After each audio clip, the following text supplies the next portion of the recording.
Peter Griffin's Guide to Parenting, Lesson Number 1. Teaching Meg to drive, or how not to. Yes, every great father dreams of the day he can teach his daughter how to drive. Unless that father is Peter Griffin, in which case he'd rather watch Star Trek reruns and let fate take the wheel. Meg, don't believe what they're saying. I always keep my eyes on the road. I don't miss a thing.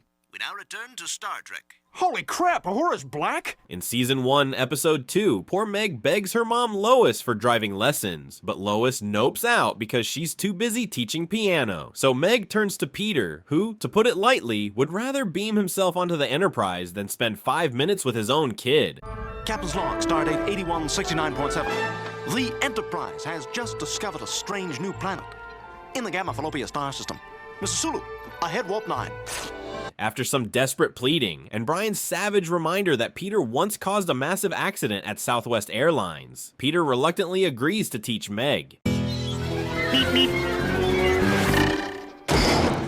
Ah, jeez, did I just hit that ostrich? No. Are you sure? Yeah, he's fine. Keep going. Now, you'd think he'd start with the basics, like, I don't know, how to use the brakes. Nope. Peter's first driving lesson for Meg, drag racing anyone who stopped at a red light, because nothing says road safety like street racing your way to prison.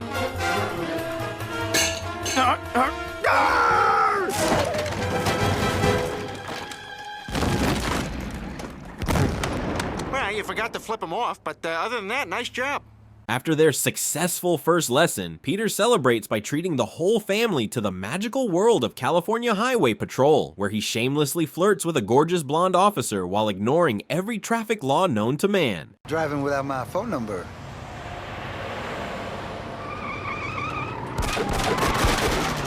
Or maybe I should arrest you for being too beautiful. On test day, Peter's patience for parenting runs out fast. He's itching to leave and catch his TV shows while Meg practically clings to his pant leg for moral support. My entire life depends on getting my license. If I can't drive, I'll never have any boyfriends, I'll never get married, and then I'll have to adopt a kid like Rosie O'Donnell. Meg, are you implying that Rosie O'Donnell can't drive? When it's finally Meg's turn, she proudly demonstrates the only thing Peter taught her, full throttle competitive driving. Predictably, she fails spectacularly. What are you doing? I'm driving? Duh.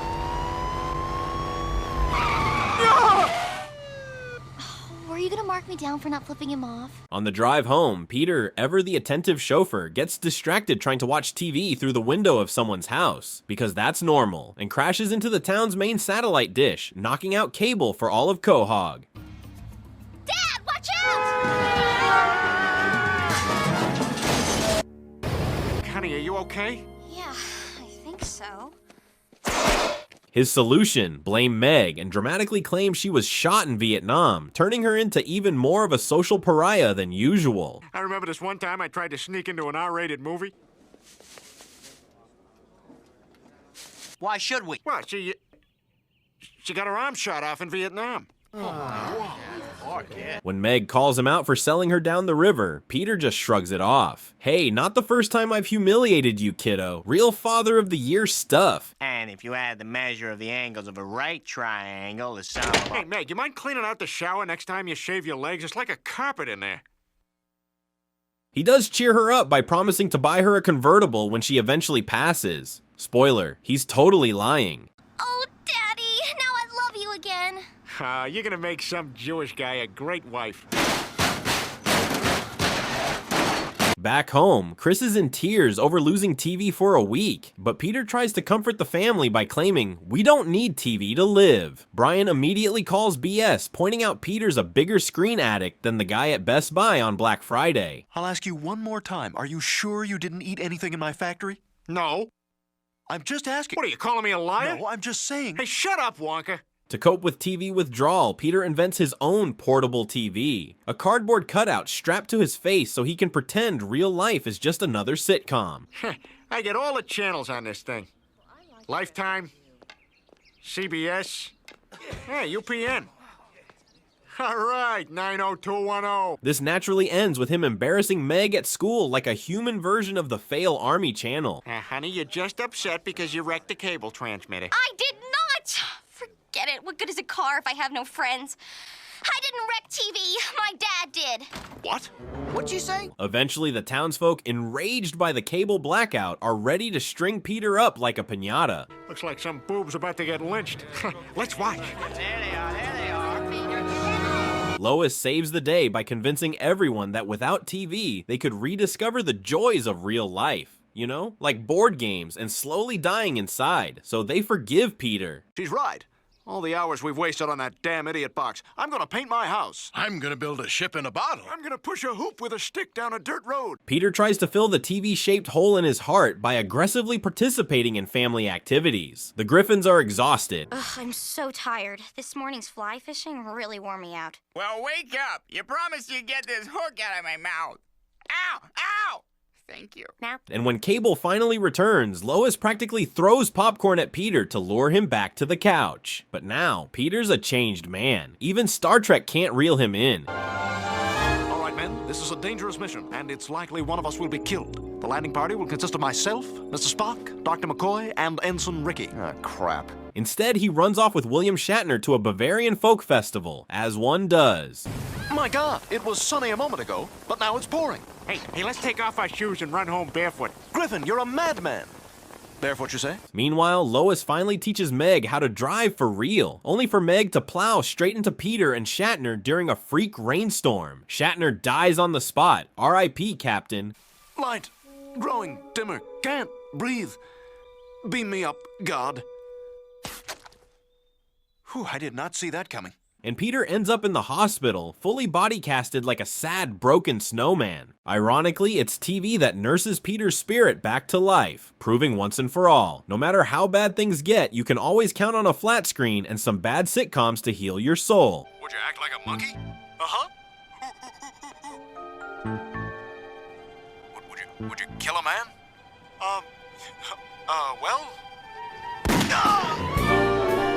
Meg finally gets her driver's license, but Peter, true to form, immediately reneges on that convertible promise. Classic. Moral of the story, if Peter Griffin is teaching your kid to drive, maybe just call an Uber. Trust me. Lesson number 2, how to turn your son into a real man, or at least try to. If you ever thought Peter Griffin was the worst choice to teach someone how to be a responsible adult, congratulations, you are absolutely correct. Waiter, there's a dead guy in my...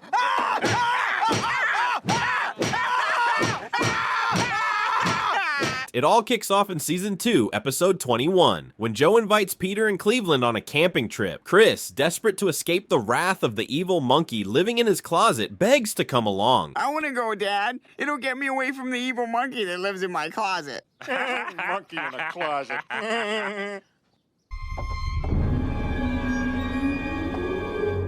Peter, meanwhile, is just excited about hanging out with Cleveland again, reminiscing about their last epic adventure, getting harassed in Chinatown. Look, forget how it happened. Can you just get us out of this? Once they reach the great outdoors, Peter breathes in the fresh forest air like he's just discovered oxygen and declares that the world was clearly built just for him, modest as ever. The world was created especially for me. You think he's onto us, Christoph? No, he's an idiot. Joe assigns his son a task, and his kid nails it like a mini Navy SEAL. Joe beams with pride, thinking his son's gonna be a real man someday. He's gonna grow up to be quite a man. That was incredible, Kevin. I'm not here to impress you.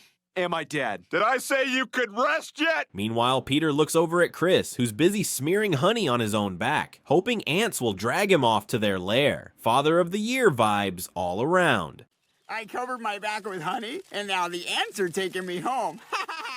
He does the same thing at home with Velveeta and cockroaches. If you turn the light on really fast, they slam him right into the fridge. When it's time to catch dinner, everyone invites Chris to join in the fishing trip, but Chris refuses, traumatized by the memory of his pet fish escaping its tank and robbing him blind on the way out. Oh my God, my fish is gone! And he robbed me! Joe calls Chris a lazy bum and suggests Peter teach him some actual responsibility. Peter naturally delegates the important task of guarding the camp to Chris while they're away. You are responsible for guarding the camp while we're fishing. You got it, Dad. You can count on me to... Chris, pay attention. I want you to...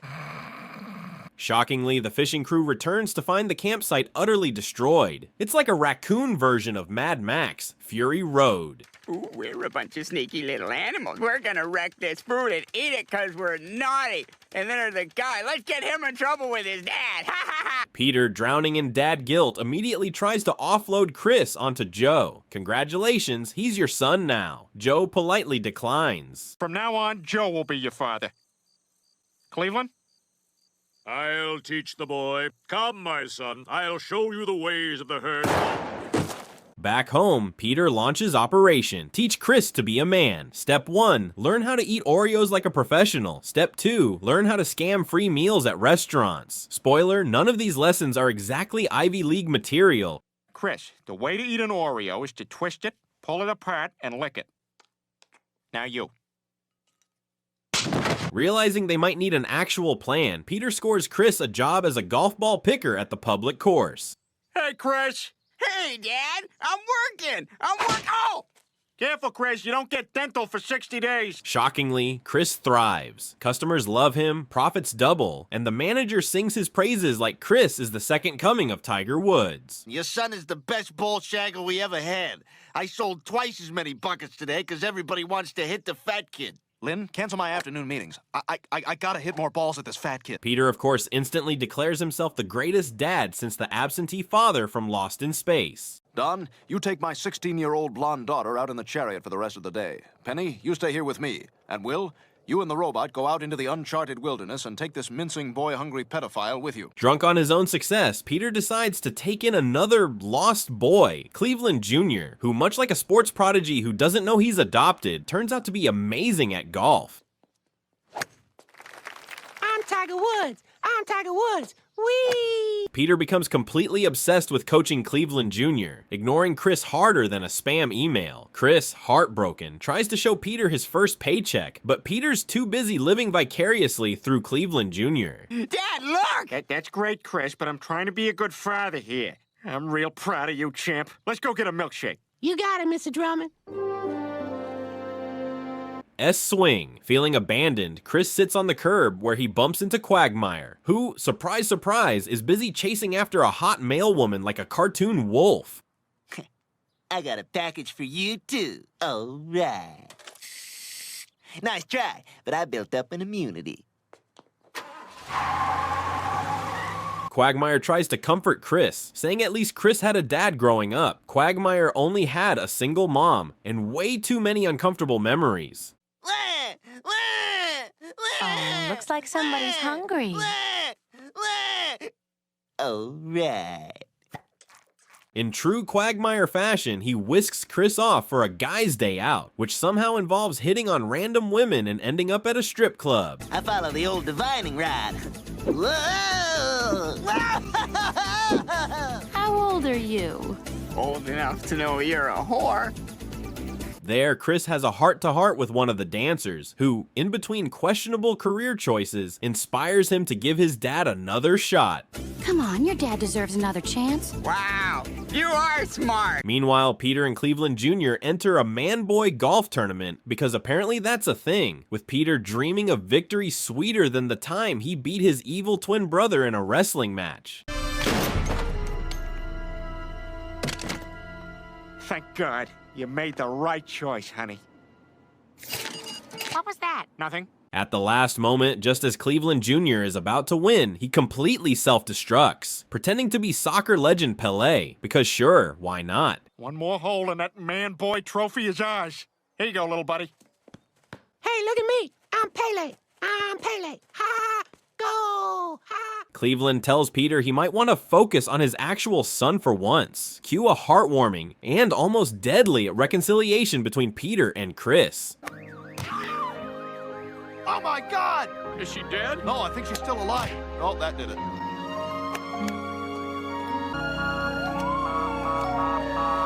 Moral of the story, when it comes to raising a real man, sometimes all it takes is a little golf, a lot of Oreos, and a dance club therapy session with Quagmire. Giggity.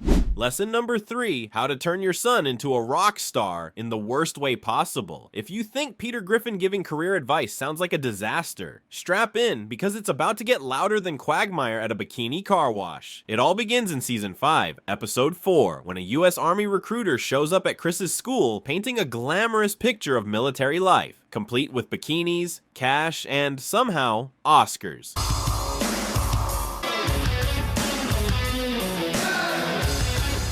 The U.S. Army. Oh, yeah.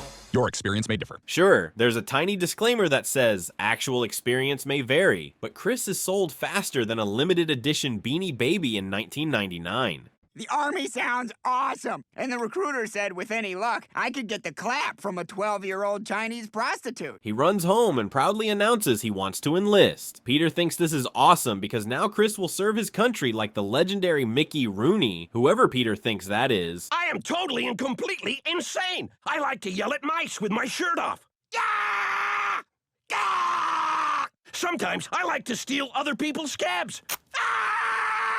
Lois, being the only adult in the room, again, protests, saying Chris is way too young. Even Brian's like, are we really letting a guy who can't spell army join the army? I can't believe they're brainwashing kids like Chris to serve in the military. Ah, yes, the bottom 10% of our high school class is off to fight another battle. You stole that from The Onion. What? You stole that. I read that in The Onion about the war in Iraq. In a desperate attempt to distract Chris from shipping off to boot camp, Peter and Lois decide to find him a hobby. Something so distracting that he'll forget about patriotism altogether, kind of like how America forgets everything else when a pretty white girl dies on the news. All the children on board the school bus survived. We have identified the body of one victim, 9-year-old Becky Gunderson. Oh. No, wait, that's Becky Gutierrez. Oh. That's not news. The next morning, Peter takes Chris to the school activity fair, where Peter proudly brags about that one time he tried to be a horse trainer. Spoiler, it involved a lot of glue.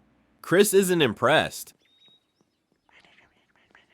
Maybe if she spent some time on the treadmill and I was drunk. I wouldn't either.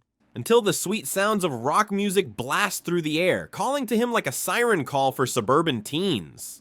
The school band is desperate for a lead singer, and Peter, being Peter, helps by pushing a piano onto Chris's foot. I am Peter Griffin. I like fancy food. I like reading comic books and dressing like a dude. Yeah, rock and roll! Chris screams in agony, a sound so brutal, so raw that the metal band immediately crowns him their new frontman. And that, folks, is how Peter taught Chris to sing, violently. Chris, now drunk on power and dreams, brags that he's going to be the next Muddy Waters, because if there's anything rock bands love, it's misplaced confidence. Oh, I think I'm about to pass a kidney stone.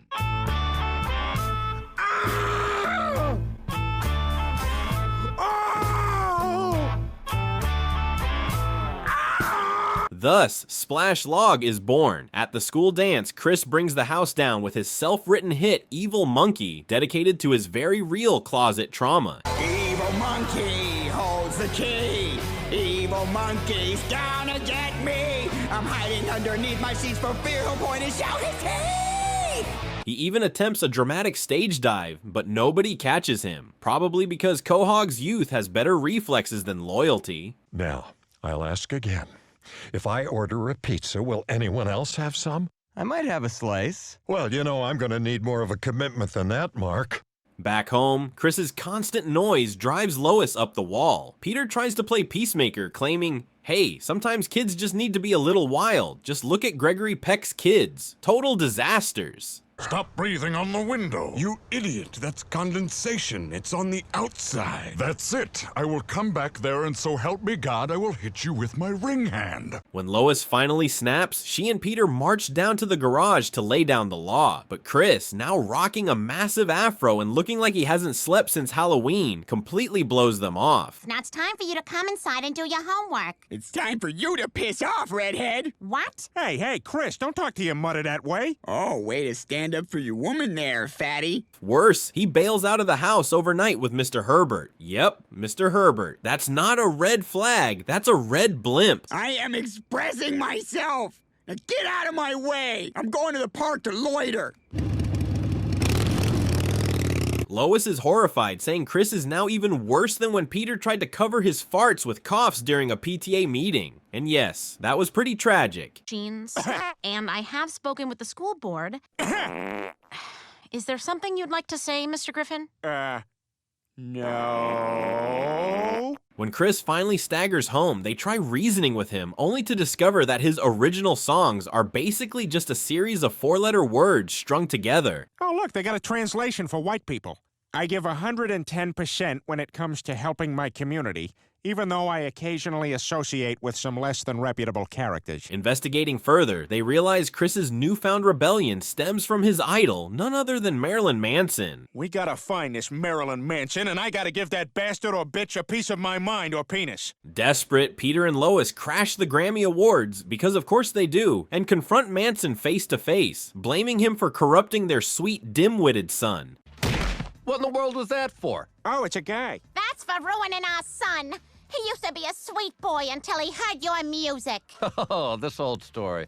If I had a nickel. Shockingly, Manson agrees to help, probably because even he feels bad for Chris. He swings by the Griffin house and gives Chris a heartfelt lecture about respecting his parents and being a decent human being. Oh my God, Marilyn Manson! Hey there, Chris. You working hard or hardly working?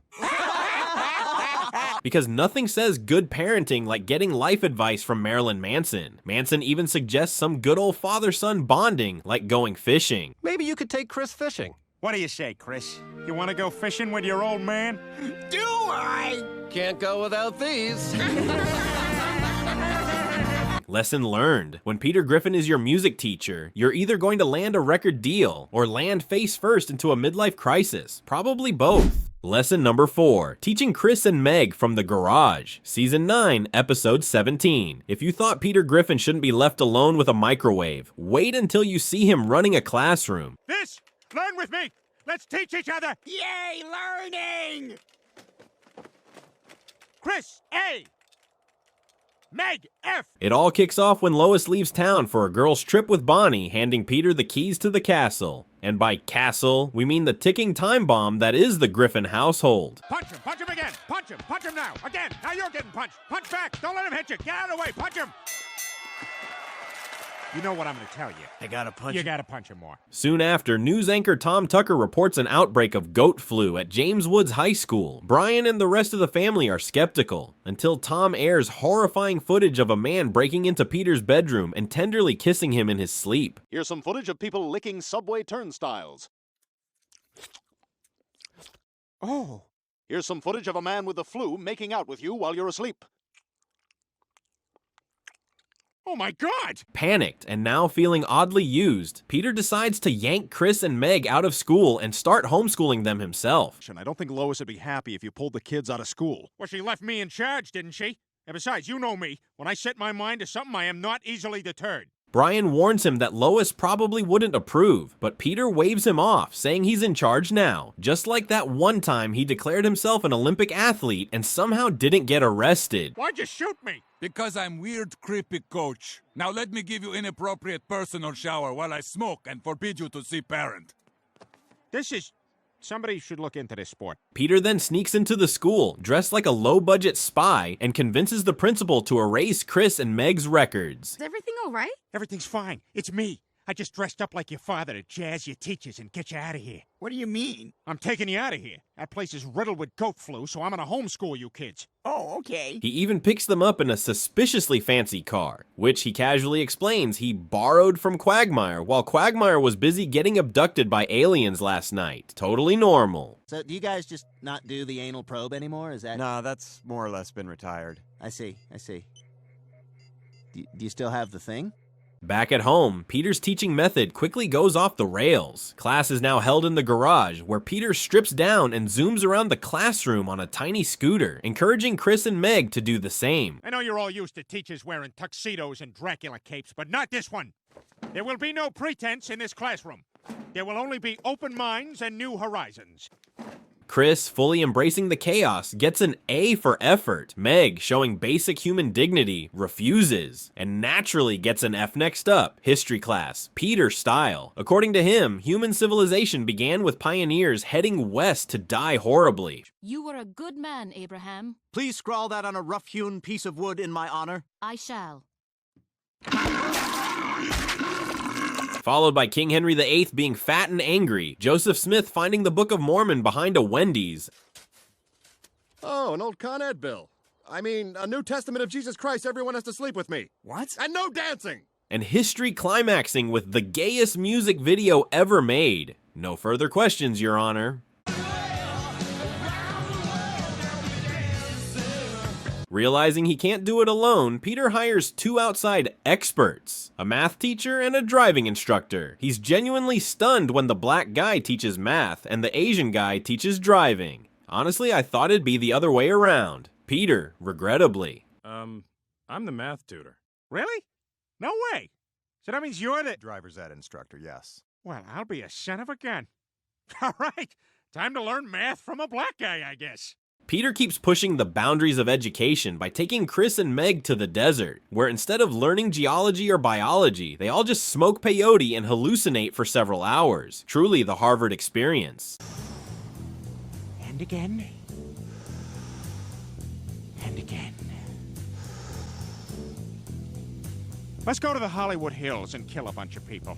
After the great peyote misadventure, Peter administers a final exam and quickly realizes that Chris doesn't know anything, like negative knowledge levels. Accepting defeat, Peter agrees to send them back to school. Death of Charlemagne. What is that? Treaty of Augsburg. I got nothing. Cortez reaches South America. Pumping a dry well. Teapot Dome scandal. Sounds fake. September 11, 2001. Also sounds fake. The Bronze Age. Nope. King James Bible. Nope. San Juan Hill. No. Wounded Knee. Stop. Great Schism. Dad! I'll take you back to school. Back at James Woods High, Chris's teacher, now completely nude and riding a scooter around the classroom, thanks Peter, asks a question. Thinking back to his dad's teaching methods, Chris miraculously gets the answer right, just as the teacher crashes into a wall and screams for a nurse. Oh, all the saints in Christendom! My elbow's shattered! Oh, it's shattered to Somebody get the nurse! Get that big black nurse! Oh, I am so Moral of the story, when Peter Griffin is your homeschool teacher, you don't just fail your classes, you fail the entire concept of education itself. Lesson number 5, teaching Chris to mow the lawn. Season 17, episode 8. They say every great father teaches his son how to mow the lawn. In Peter Griffin's case, he also teaches him how to accidentally start a love triangle with a lonely old pervert. Petey, let's play horsey. That's it! It all begins when Lois demands Peter cut the jungle that used to be their front lawn. Peter refuses because, according to him, there are different kinds of folks out there munching on the grass and singing songs. And honestly, who are we to question nature? Oh, let me get in on that. Where'd they go? Cleveland! Yeah, I'm fine. Lois doesn't care if it's a Disney musical outside. She just wants the grass cut yesterday. Reluctantly, Peter agrees, but not before flexing his weekend side hustle as a zoo attendant with calves so ripped they look like they bench press elephants. Look out, elephants! So, everybody happy they went to the zoo? No?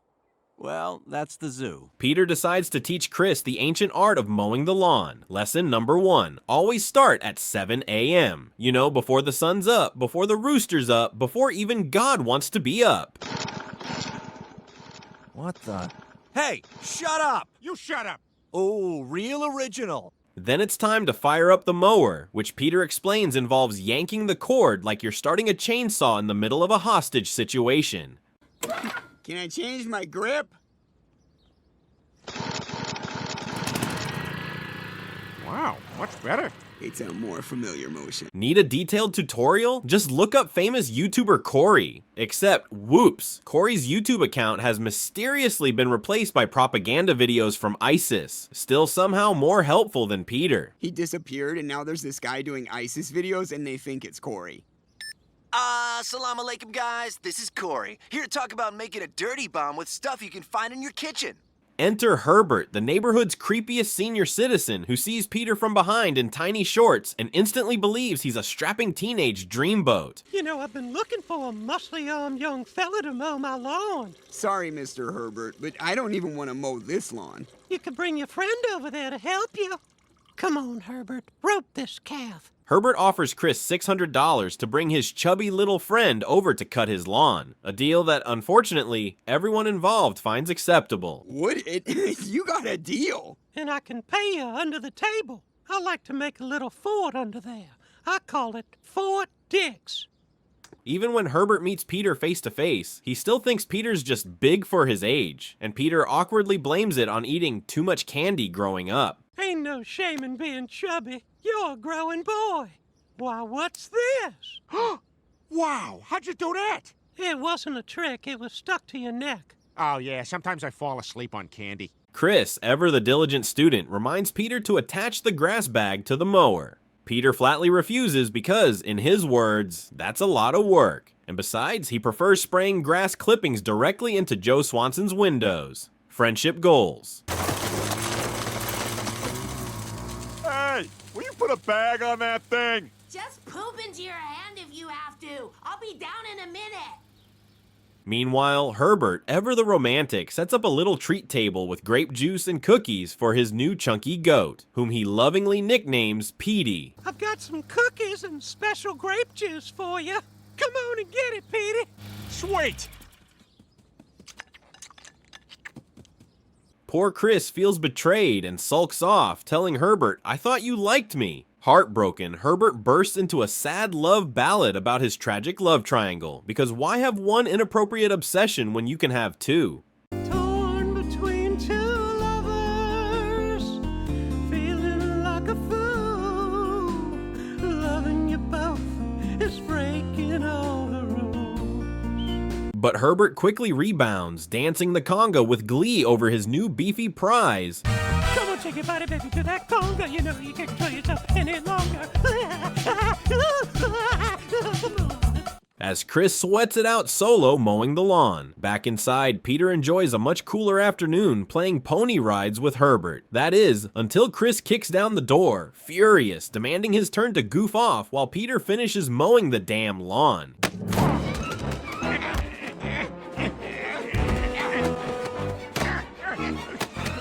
Jesse, is this really happening? Chaos ensues. Father and son brawl in front of a giddy Herbert, accidentally ripping their clothes like it's amateur night at a very weird strip club. You're going down, old man. I ain't the one going down. You're going down. No way. I'm gonna pound your ass. You're seeming kind of cocky, and I hate cocky.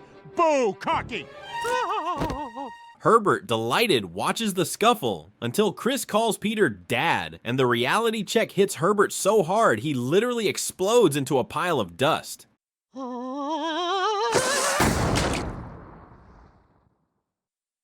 Well, he often said he wanted to explode all over me. He finally did. Chris, realizing he was being a jealous little lawn elf, apologizes to Peter, and peace is restored. As for Herbert, don't worry. Jesse the dog plants a piece of him in the yard, and just like Groot from Guardians of the Galaxy, Herbert starts growing back. I am Herbert! I am Herbert. I am Herbert. I am Herbert. Moral of the story, when Peter Griffin teaches you to mow the lawn, you'll cut more than just grass. You'll cut straight into the deepest parts of your soul. Lesson number 6, How to Succeed in Life by Failing Miserably First. Season 14, Episode 5. They say success starts with believing in yourself. In Peter Griffin's case, it starts with finding your old questionable VHS tapes and immediately spiraling into a full-blown midlife crisis. Oh my God! He's just rhyming Danger Zone with Danger Zone. It all kicks off when Peter stumbles upon a letter from his late mother's estate. Inspired by the sacred mission of reclaiming his teenage questionable VHS tapes, Peter recruits the boys for a good old-fashioned treasure hunt at his childhood home. I mean, come on, we're a team, like fish and chips and fat guys. I want the double cheeseburger, but I'm gonna go healthy and get the fish and chips.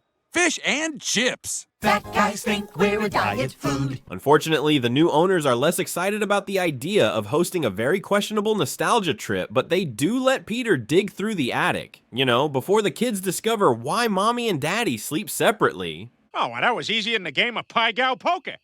Pai-Gow, you lose again. That was awesome. I can't believe these tables are always empty. You play again? Nope, out of money. I'm just gonna wait for my drink. Victory is short-lived. While basking in his recovered treasures, Peter uncovers a video message from his younger, wide-eyed self. So I'm sure you're allowed to eat ice cream and pizza for every meal. You'll know it.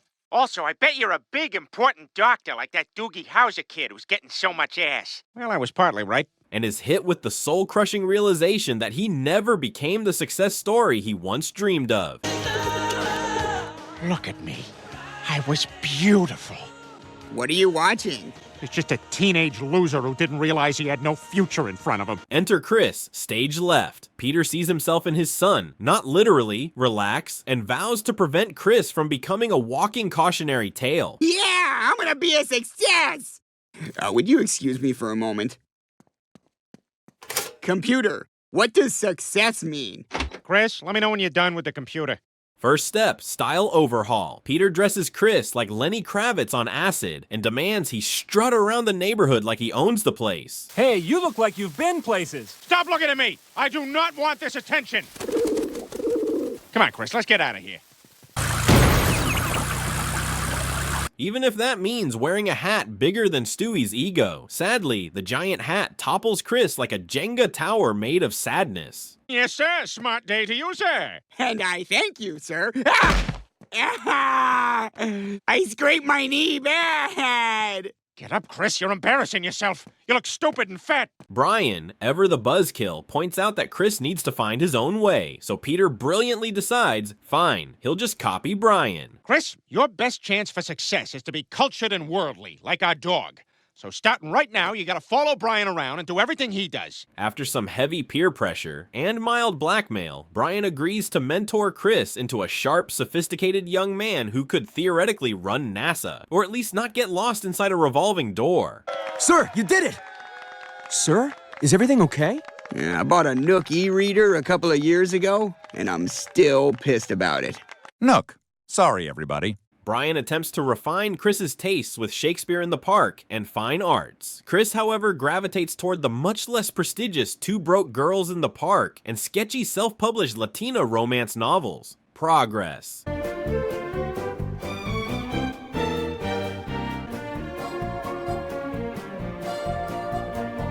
Chris's attempt at art? A tangled black triangle that looks like a haunted nacho chip.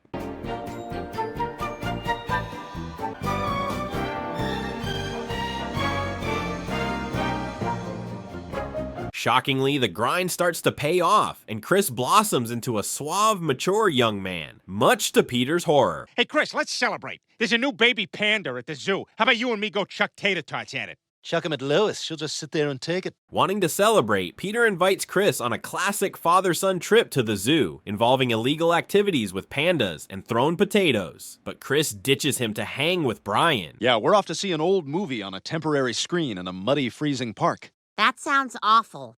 It is awful, but at least parking will be impossible.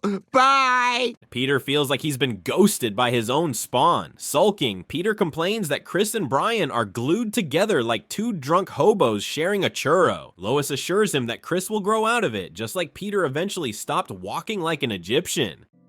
I'll always remember how supportive he was when... I'm sorry, I can't do this. Desperate, Peter tries to win Chris back with a handmade mug that reads World's Greatest Son, spelling optional. Chris, instead of melting with love, calls whoever wrote it a dumbass. World's greatest son. This world only has one son. What kind of idiot made this mug? Causing Peter to cry for 3 straight days, breaking even Stewie's personal record.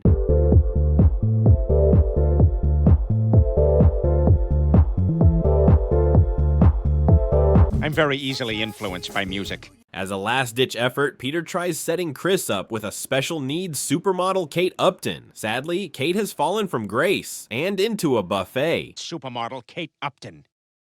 Sorry, Dad. I'm more of a Catherine Keener man now. But Chris, you gotta take advantage. The clock's ticking on Kate Upton. She's almost at the end of her window. Admitting defeat, Peter tells Lois he doesn't even recognize Chris anymore. He's not just losing a son, he's losing his best and only friend. Yeah, but I don't even recognize Chris these days. And I never get to spend time with him. It's like Chris ain't my friend no more. Meanwhile, at an aggressively pretentious book cafe, Chris confronts Brian about being a poser who preaches but doesn't read, and then compares him to Moses, the original influencer scammer. Shots fired. And the Lord's 11th commandment, Moses gets to be first in line at the buffet. What? Oh, seriously? I know, you guys, it's so lame, but that's what it says. But just when Peter's about to make friends with a panda out of pure loneliness, Chris finds him, confesses he actually wants to grow up to be like Peter, and they patch things up, one flying french fry at a time. Yeah, and the mama panda doesn't do anything about it because she was blinded to make her more submissive. You're right. Moral of the story, when Peter Griffin teaches you life skills, you might not become rich or famous, but at least you'll know how to properly assault a panda with a side of fries. Lesson number 7, teaching Stewie how to prank Lois. Season 4, episode 16. They say the bond between a parent and child is sacred. In the Griffin house, it usually involves minor felonies and a couple of near-death experiences.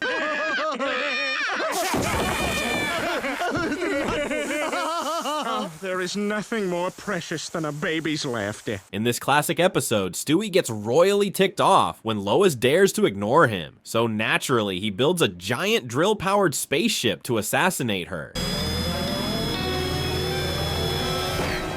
Help! Somebody! I'm blacking out! As you'd expect, he immediately crashes it into the wall and ends up stuck like a furious baby kebab. Perfect execution, 10 out of 10. Brian, help me!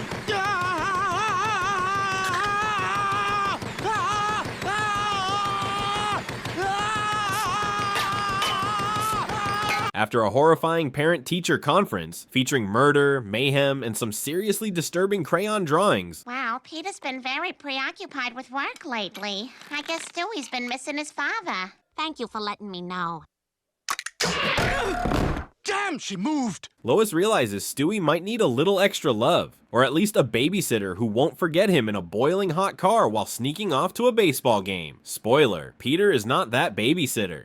Where is Stewie? Is that a baby in there? Oh my God! He's gonna miss the game! To make things worse, he even drags poor Stewie to a strip club, resulting in Stewie coming home smelling like fear and cheap body spray. Did you take Stewie to a strip club? He smells like sweat and fear. Let me tell you, Tuesday afternoon is not exactly their A squad. I actually saw bullet wounds. Peter, finally noticing that Stewie only laughs when Lois is in pain, discovers a revolutionary new parenting strategy. Team up with your toddler to torment your wife.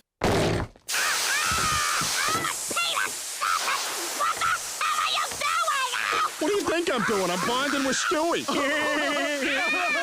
Together, they master the sacred art of prank warfare, from blasting Lois with a garden hose mid-bathroom break to shoving her in the trunk and sending the family sedan rolling into a lake. Honestly, it's beautiful in the most horrifying way possible.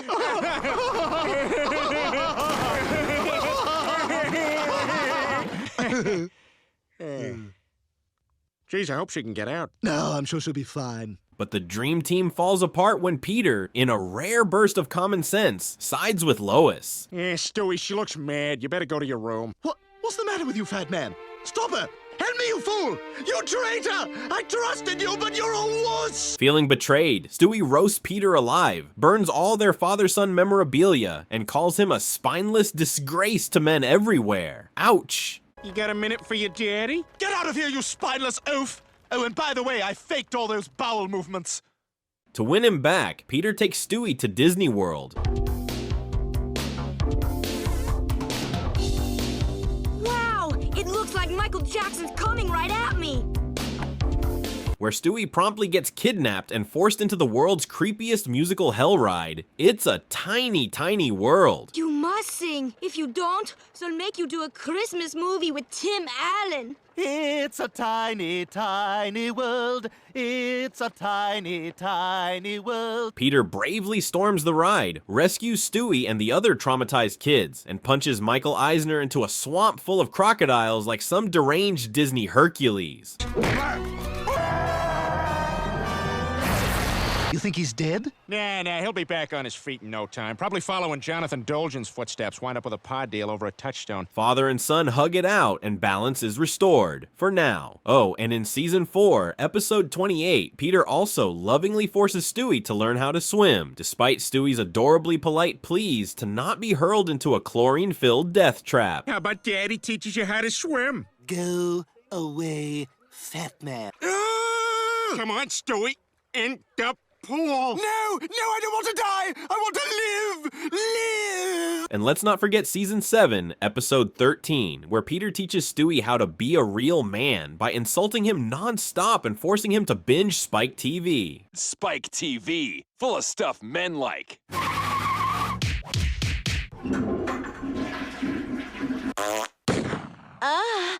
Yeah, that stuff. In the end, across all 7 lessons, Peter Griffin has proven one thing when it comes to raising kids: sheer chaos, emotional scarring, and a total lack of basic parenting skills somehow still get you there, eventually.